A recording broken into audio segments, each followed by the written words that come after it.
Hello. There you go. What's up? What's going on? Hey, hello. How you doing? Grand Design. There you are. You know? Yes, Yeah. here we are. Here we are in Sweden. But Cool, this, cool, cool. how are you, Brian? Very good, very good. I haven't seen you in what, 10 years, maybe more? 10,000 years. Yeah. Wow, No. wow, wow. So you guys are one of my favorite bands, and we always named you like best album of the year almost all the time, All so right. Thank yeah, you. You're a good guy. yeah, you're You're, doing a great job. I love the music, love the music. thank Um, you so much. so let's go back to I guess your first release, Time Elevation in 2009, I think it was. Yeah. Uh, Tell me how much different was Time Elevation compared to Idolizer? Whoa. It was We weren't very there. different because Right, these songs on Time Elevation was done in my bedroom on acoustic guitar. Just, yeah. And I had no vision of doing anything with them.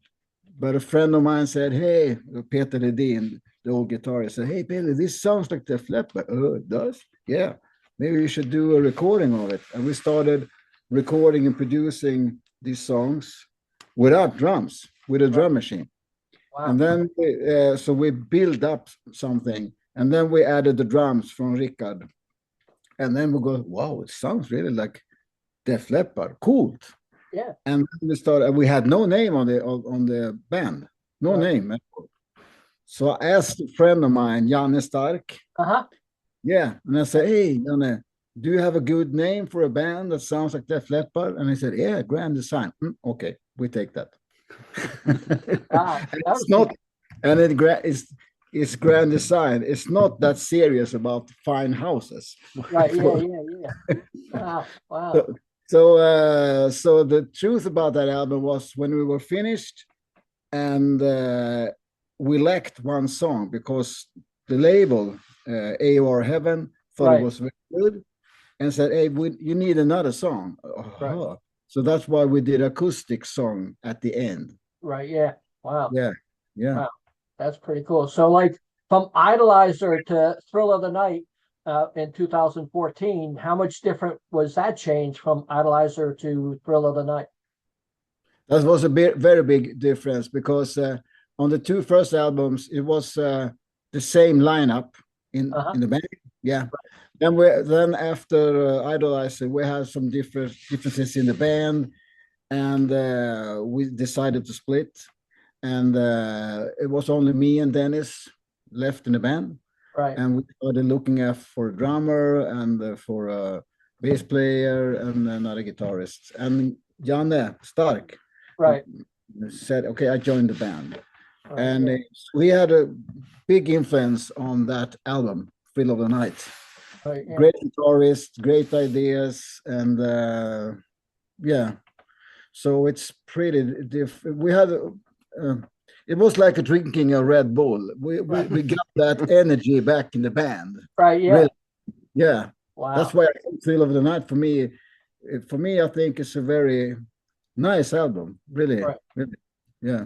Yeah. I mean, I talked to Yanni only about a month or two ago, and I did an interview, and he said the reason why he left the band, he says, because this is what he told me. He said that the distance between you and him is like a long road for driving. I think he said 6 hours or something. And Yeah, yeah. he said stuff like, I couldn't do the practices and, the rehearsals and stuff like that. It just was too much for me. That's what he said. It's true. It's true. But he told me also that it was the logistics was too tough. We Yeah, can never, like now, we can just, hey, we need to practice. Okay. And the guys can come over for maybe an hour or two. We're very close now.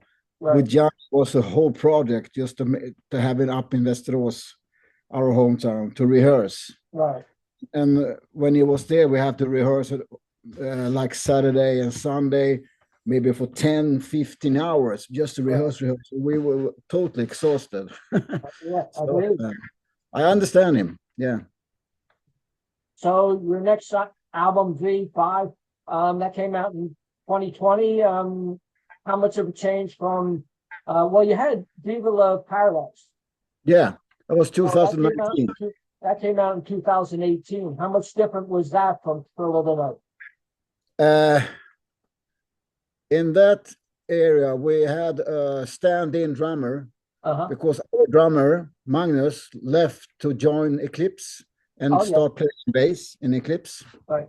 So we had a guy called Per, who was a stand-in drummer, and he's a great drummer. He was with us during the live sessions and stuff.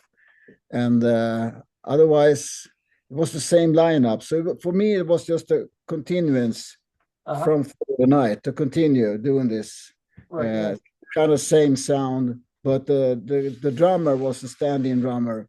But I think it did a good job on that album, really, really. Yeah. And, I don't know, but we tried.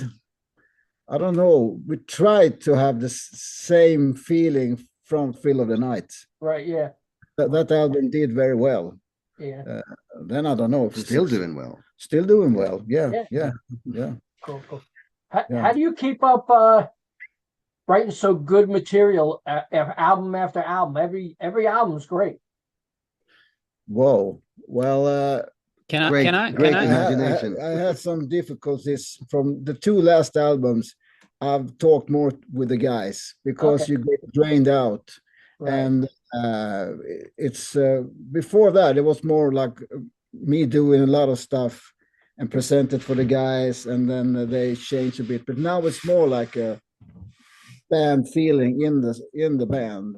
Right. Yeah. We also aim for the songs to work live. Right. Yeah. Yeah, because in the beginning it was a lot of stuff going on, and then when we started playing that, it doesn't sound like the same band. Right. Now it's a little more simple, but it sounds like the album live. Don't know what. Yeah, and I'm Dan, the one that replaced Janne Stark. And when I got in this band, sort of just before the pandemic or something, right? The thing since I'm from the town, I knew who Grand Design was. I knew Pelle before, and from another band, and I always liked his choruses. Right, I think that is the key element in all the albums. The choruses are so great, so melodic, and I just love singing harmonies in this band. They're so big, and Pelle's just pushing us to sing more. Oh, we got to have 8 tracks of this harmony, and then 8 tracks of this harmony, and we got to try this. And we're trying out stuff all the time to get the best melody to work in the choruses. And then we have the rest of the song. I like the guitar melodies also worked out perfectly. But I think the choruses are the key in Grand Design. Definitely. I just have to fill in also that Danne is a great guitarist, but he's also a great backup singer. Right. Really good. Really good. Cool. So on your last album, Rock, 2023, who wrote most of the material, or who was everybody had a hand in writing that material? It was more like a band effort, that one. Yeah, and maybe that's why it's doing good. It's doing very well on Spotify, and so I don't know, but I think some guys wrote that it's a step back to the first album. I don't know, but I like that album. I like the songs. Really, it's got more. I mean, I'm the latest guy in the band, so I haven't played on I will play on the new ones. But to me, and I told Pelle that as well when I joined, is that rock is the most diverse in many ways, because there's so many different types of song on it compared to the others, which I like. Which so there's almost, you have the folk music song and some of that stuff. I know some of the history with Pelle, so he the old. The duet you did with what's his name from Monagar, that type of, which is a completely different song, and then some of that, so that's why I like it. So it's diverse, and it's like Pelle said, it's doing really well. It's almost double the number of streams to any of the other albums. Wow. So what is it with Sweden that you guys got the best music, you got the best harmonies. Like you said, the background vocals. I'm not kidding. I mean, like any genre that comes out of Sweden, you always got like great harmonies and choruses and stuff like that. It's just, tell me a little bit about that. I think we can relate to some things to the music school we have in Sweden. We have a possibility to kids can go to music school, learn how to play guitar, learn how to play the keys, sing, or do anything for kind of cheap money. The government has given us the culture, subsidizing as well. He's the guy who knows English best. So I think that is one of the reasons we have a Swedish music wonder. Right. And maybe the dark ages, that's the dark times that are ahead of us. Now we got 4 or 5 months of darkness in Sweden. And now we got to go dig in and do some great music. Right. Yeah. Yeah, I think so also that, you know, we got a hell of a summer, 3 months. The sun is up almost. It was a beautiful day. Almost the day around. Then we got like 9 months of darkness. So what should we do? We can make rock and roll. Yeah. I also think the folk music plays a role. Yeah. Because we have a long history of very melodic folk music. Yeah. And you can tell that in things like what ABBA is doing or did. Used to do. Oh, Eclipse has a lot of folk music harmonies in their songs. Right. Yeah. And those melodies, I think, is just part of the culture and that's what shines through sometimes. Well, you've done it as well in some of your songs. You're touching it. Yngwie Malmsteen does the same thing. He picks up the Swedish folk music. Yeah. Cool. Yeah, like you said, Eclipse. A new one coming up now is Nestor, and you know, like. All the best bands are coming out of Sweden, but they have been since at least for me, it's Crash Diet started it for me, and they had great harmonies, and almost all the bands are phenomenal with the harmonies and background vocals. You know, so even the death metal bands have good harmonies. Yes, they do. Like Soilwork or In Flames or something. Yeah, that's true. Yeah, they do. Yes. So, Pelle, tell me your experience in 2018 at Melodic Rock Fest in Chicago. Well, we want to come. We want to go back. One of the greatest experience ever. We love. I mean, we were there 2014 and 2018, and the best audience. The best rock crowds are in the States. Right. Yeah. Because there's a lot of rock and roll. I think it was very well organized. Right. Good sound, great people, great fans. The whole thing is like a big family, big rock and roll family. I love it. And I really hope to get the chance to do something. I know that Andrew, who made this, is not involved anymore, but maybe someone else can do it. So maybe because I think Chicago was a perfect place. It was in the middle, almost in the middle of the States. Right. Yeah. And people came from all over the world, and I miss it. I think about it 3 to 4 times every week about just this gathering, right? And also, and not just between the bands and the fans, also between the bands. We had so much fun backstage, the other bands. Yeah, it was cool, and I met you. Yeah, it was great. That was great. Crazy fun times. Yeah, I mean, we even went out to Sonic with the girls with the roller skates for hamburgers. Yeah, you remember that? Yes. And she came back in the evening. Yeah. I said, "Hey, I'm here." We said, "Hey, you should have a beer or two." Yeah. And she told us. She kept contacting us afterwards. She said this was a game changer for her. Right. Yeah. With the job, and she's this is perfect. Sorry, the roller skate. Yeah, it was. I don't know who told her to put on the roller skate. Somebody did. She was working on like a burger place. Yeah, Sonic. Okay. Sonic. Yeah. And we were like eating, and we ordered the stuff.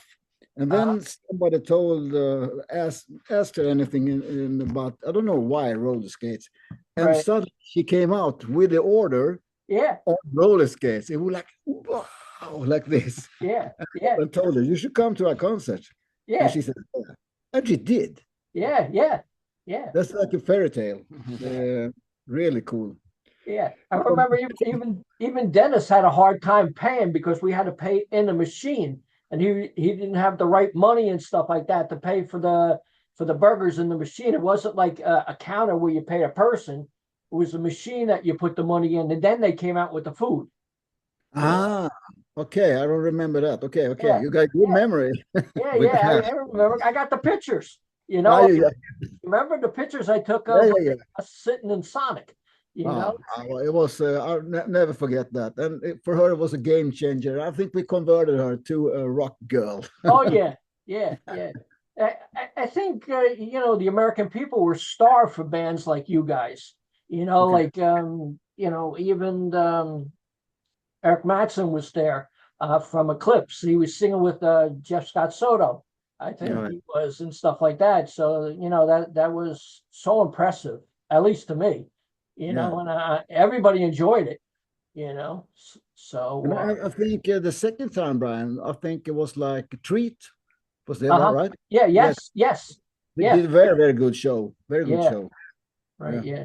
Wow. So you guys working on new material for maybe next year?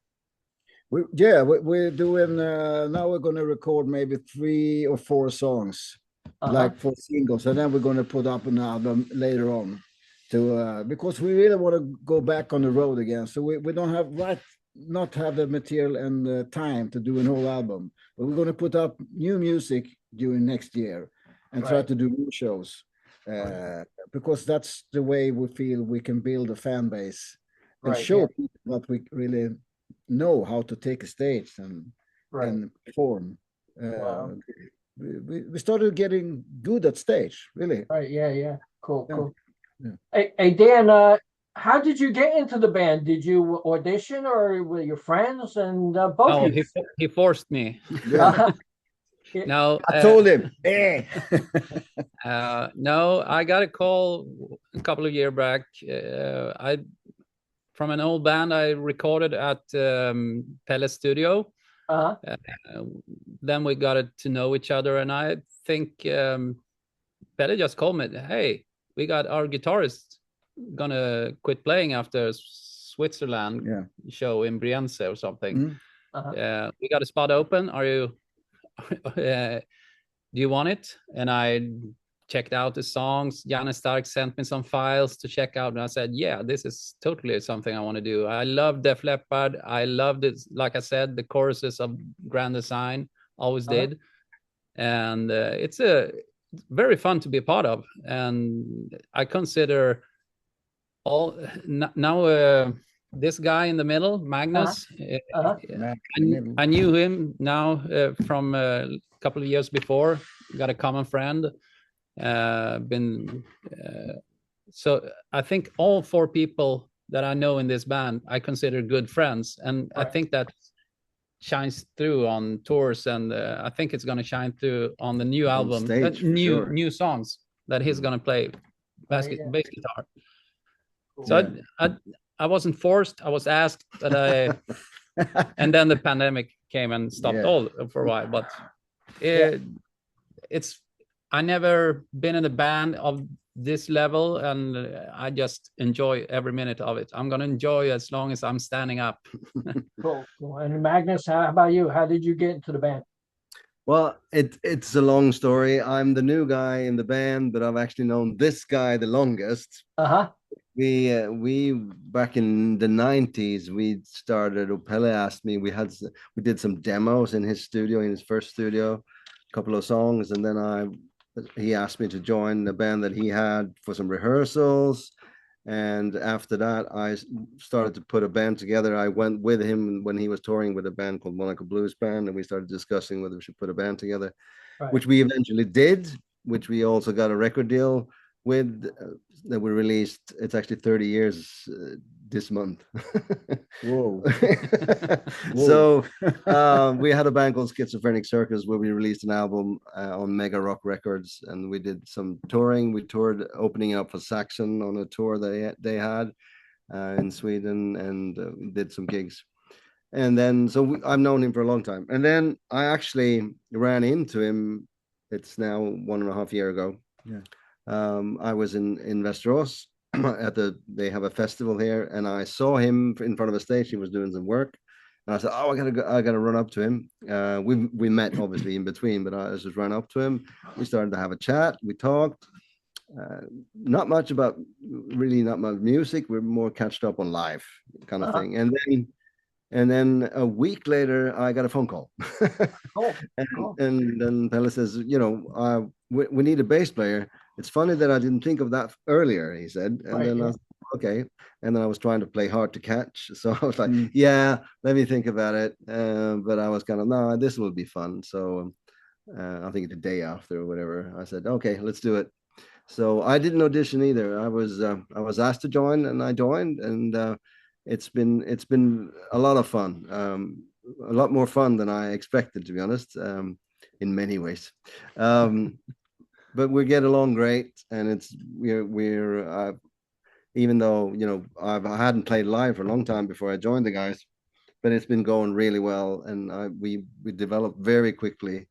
I think we're an excellent live band now, to be honest. I think we're dynamic, and we found our spots, and we can take the audience quite well. So right. Now, Dan, do you write material? And if you got a chance to write on this new upcoming album next year, do you submit a song to Pelle, or how's that work? Sometimes it's a process in the studio where things like for some of the songs, one of the songs that we're working on, Pelle just, there's something missing here. Can you jam to it? Yeah, sort of. And I work with it, and I throw him the ideas, and sometimes that we can build on. And so, and I know that like Dennis has done over the years, he has tossed you a couple of riffs here and there, and you you develop from those riffs. I can do the same. So it's a give and take. Right. I have 2 or 3 riffs from Dan in my iPhone that I think I'm gonna use for the next album. He collects them all. He collects. Wow. iPhone is good. Good. How about you, Magnus? You submit a song? I haven't yet. Well, there's some ideas which Pelle didn't like. I've been writing. I've been writing for other bands. I've been writing for my own stuff and so on. And I haven't really. It's Pelle has a vision about grand design and what it should sound like, and that's which I totally respect. So I will sit down when I have time. It hasn't been a lot of time for me for a number of reasons, but if I get some time now, I will do what I can, and I'll submit it. And if it get approved, then go. Happy days. Cool. The best song should win. It doesn't matter, who does it really. So right. Dan, go ahead. You have to fill in about the new lineup here. For me, gone through all the lineups. For me, this lineup is the best lineup for sure. Live, we are really kicking some serious ass, and backstage we have so much fun together. And I think that transmits to the audience because we like to be together. We have fun in the bus. We have fun on stage. We have fun backstage. Really, it's I consider them like 4 of my friends. So it feels like we're really connected now. Definitely. Dan, if you had to pick an album in your whole lifetime that really made the most impact on you as a musician, which album would that be? I got to pick the album that made me pick up the guitar, and it's an album that many people pick. I think it's the 83 Kiss album, Creatures of the Night. I was 82, sorry. I was like 10 years old. I heard I Have It Loud. I heard all the songs, and I was just blown away by Ace Frehley. Now I know that Ace Frehley didn't play much on the album, but but that album just got it started for me to play guitar. So that made the biggest change for me because I hadn't thought about playing guitar before I heard that album. Right. Yeah. So, Creatures of the Night. just still the best Kiss album in my book. Cool. So what Kiss guitarist is your favorite? What's your favorite? It's still Ace Frehley. Like the solos he did and the leads he did on the earlier songs, and I really like his songwriting on Dynasty. The 3 songs or Unmasked. Right. His songs are so excellent, riffs are so excellent and different in harmonies. I love his new album too, like 100,000 volts. Yeah, 10,000 volts. I like the way he works his melodies. It's just something odd and sort of Ace Frehley unique. Right. But you gotta love the 78 album, like Rip It Out song. Right. It's just the best guitar-driven Kiss song ever. It's not even Kiss. How about you, Magnus? What would album? Oh well, it's a difficult one because there's so many. I mean, it's a difficult question, but I'll go with this because Kiss started it for me as well. Right. Yeah. So and I got Love Gun from my auntie. 77, but it took a couple of years before it kicked in. But then it was Love Gun, and then I got all the others as well, Alive and all of those things. So and we were sitting there listening to because the first band I ever had was actually with Peter Tägtgren from Pain and Hypocrisy. Right. We lived in the same village when I was young. And so we were like we were sitting there looking at these posters and just dreaming away. So it's the early Kiss albums, and I still like Love Gun a lot. Cool. So that's what started it for me as well. So how about you, Pelle? Well, I go back a little more in time. When I first heard More Than a Feeling with Boston, and for me that album has it all. Right. All the songs are hits. I love how he sang the vocals. I love the harmonies, the guitar playing. For me, it's perfection. Right. And I still, to this day, steal a little bit from that album, but nobody noticed. So that's good when I do songs. Because for me, it's perfection. And it's more AOR. Yes, it's more FM. But I love that kind of rock. Right, I think this album was in everybody's car radio during 76, 77. I just love that era, that time, that vibe on the whole album. That was recorded at home as well. Wasn't that a home studio? Yeah, not really, but all the guitars was played by Tom Schultz, but the drums, of course, he recorded drums. No. So cool. Love it. Unfortunately, I didn't make to see them live. Right. Yeah.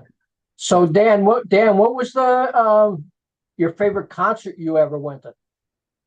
Oh, favorite concert? There's so many good. I think I have to pick the 2016 show with Robert Plant in Stockholm. That was just I've seen him last year too with Alison Krauss, and that was. I love Led Zeppelin in all its elements and all the diversity of their songs and catalog. Right. But to finally see one of the Led Zeppelin members on stage, and every other song was a Led Zeppelin song, and the way he transforms those songs into the things he do today is just amazing. Yeah. Even if it's with Alison Krauss doing Black Dog in a special way, or and he just. Oh, he still sing 2016. He could reach the high notes, and he mesmerized the audience. And I think that is one of my top concerts ever.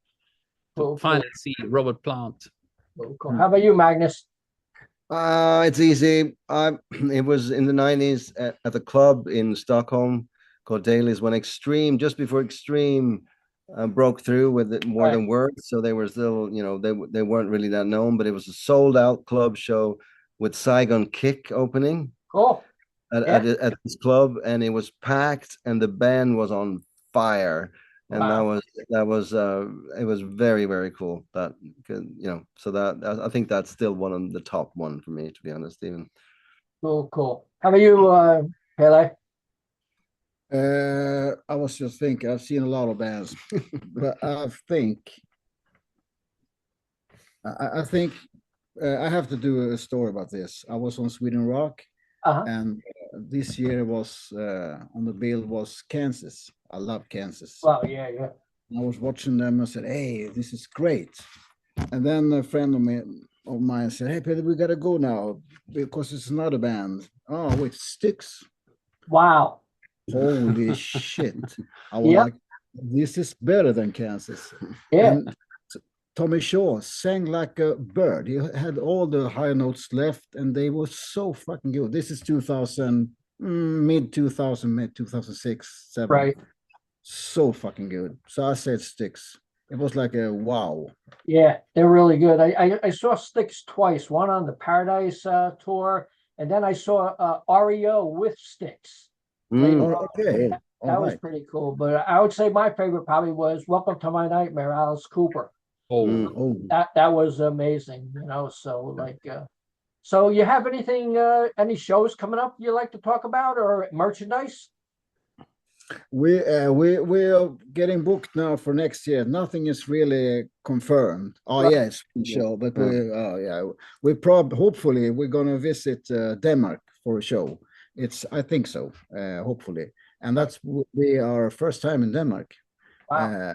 It's so and otherwise we are getting not confirmed shows yet, but it's coming up during next year. And we're going to release new music. I don't know how many singles. It's a lot of talk about singles from our label. Right. They don't like albums anymore. They like singles. I don't know, because we are album guys. They say, "Hey, you got to do singles." There's a lot of talk about singles, and maybe we'll do some new merchandise for these releases. We don't know right now because so the guitars is done on 2 songs, and I think we're gonna do 1 or 2 more songs, and then we're gonna add drums. Our drummer has fled the country. He is in Vietnam right now. Vacation for one month. 4 or 5 months. 4 or 5 weeks. Yeah. Pretty cool. And we're discussing videos as well, what we're gonna do, how we're gonna do it, and where we're gonna put the effort, or because you want to be seen in all channels. That's the trick these days, right? So are you gonna do 1 or even 2 videos for your same song, or are you gonna have 1 text video, one? I mean, it's all those discussions back and forth, because try to keep up with what's going on, which is it's a lot of calculations nowadays. Before you just could play, but now it's so much algorithms to take care about. I don't know. So it's pretty messy situation for bands now. You sometimes you spend more time adding stuff on these digital platforms than you are creating music. Right. It's very strange. I'm not really used to that. Maybe I get used to it. I don't know. Cool. I'm an old timer. I just want to rock and roll. That's it. Thanks a lot, guys. I appreciate it. Would you like to say anything to the fans out there? I think we're going to say that we are really alive and kicking, and we're going to release new music next year. And watch out, it's going to be really, really good. And we hope to see you somewhere on the stage rocking out. Okay. Cool. And Pelle, happy birthday to your daughter. Your daughter. Oh yeah. Happy birthday. Yeah. Tell her. Yeah, I read it. Hey, thank you, you guys want to say anything, Dan, Magnus? Yeah, I'm just looking forward for all the abroad shows eventually. I'm just enjoying this ride, and I hope to see as many fans on the road as possible to meet. That has been a totally great experience wherever I have been traveling with these guys. So fun to meet the fans, to talk and do crazy stuff. It's just fun. Yeah, I'm just going to enjoy it. It's a privilege to still be doing this and having so much fun with it. It really is. So I'm just going to enjoy it. Cool. Yeah. Thanks a lot, guys. See you later. Thank you. Thanks, Brian. Thank you for calling. Bye.